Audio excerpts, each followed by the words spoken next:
চারপাশে পেঁয়াজের ক্ষেত, পেঁয়াজের ক্ষেতের মাছ দিয়ে আল দিয়ে হাঁটছি আর কি। জমির আল দিয়ে, আল বা আইল বলে, অর্থাৎ দুটো জমিকে আলাদা করেছে যে রাস্তা সরু চিকন, সেটাকে বলা হচ্ছে আল বা আইল। এই যে দেখুন, এটা হচ্ছে আল বা আইল।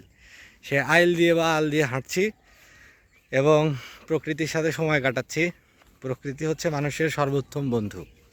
একটি উত্তম বই, একটি ভালো বই বা বুক, এক প্রকৃতি, এগুলো মানুষের, এবং গাছ, এগুলো মানুষের পরম বন্ধু। পরম বন্ধু মানে কি?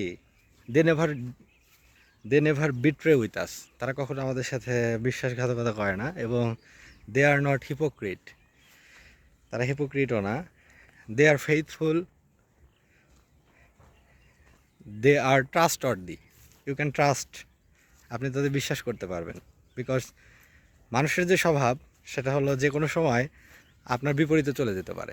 দে can go against you in reasons and out of reasons, কারণে অকারণে আপনার বিপক্ষে যেতে পারে। It depends on his mind, on his interest. তার স্বার্থের উপর এটা নির্ভর করে। স্বার্থে একটু ব্যাঘাত ঘটলে পরম বন্ধুও বোধ হয় তীব্র শত্রু হয়ে পড়ে। তবে প্রকৃতি, গাছপালা, এগুলো সাধারণত এই ধরনের কাজ করে না।